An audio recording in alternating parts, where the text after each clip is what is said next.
You on stage with a human rights activist. What does Bitcoin have anything to do with human rights? Isn't it just about investment? Not for me. I mean, for me, that like Bitcoin changes absolutely everything. And what I'm drawn to the most about it is the ethos, is what it represents, is how the conditions that created it are so rare and so special and so precious, and I don't think there's anything more important in my lifetime to work on, and I don't think there's anything more enabling for people around the world. We often hear in our community that, yes, I agree. We often hear in our community this kind of mantra that like Bitcoin is for everybody, that it's like non-discriminatory, that it's really kind of opening for many people around the world who are walled off from whether it's transactions, saving, connecting with the world.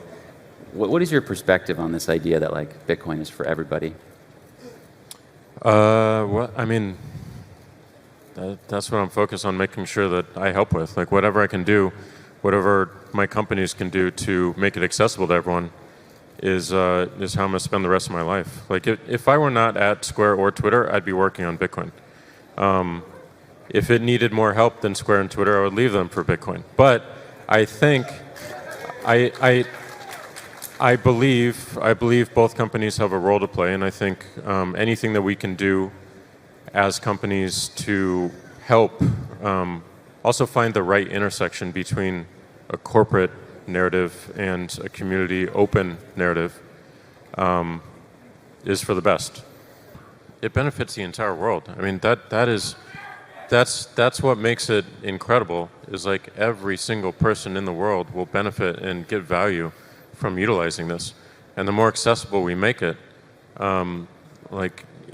just that realization that we finally have a currency that can be traded to any single point on the planet is pretty incredible. And what that enables going forward is mind-blowing. And I'm going to do everything in my power to make sure that happens.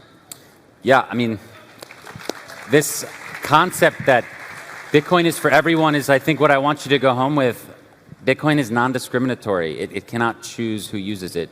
And none of you can block our access or her access or his access. It is something that's open for all of us, and it's open source. And I, as a human rights activist, am grateful that companies like Square are supporting the open source side of Bitcoin, are supporting non-custodial use, are supporting Lightning. These are things that I don't think may have been possible before Bitcoin's incentive structure.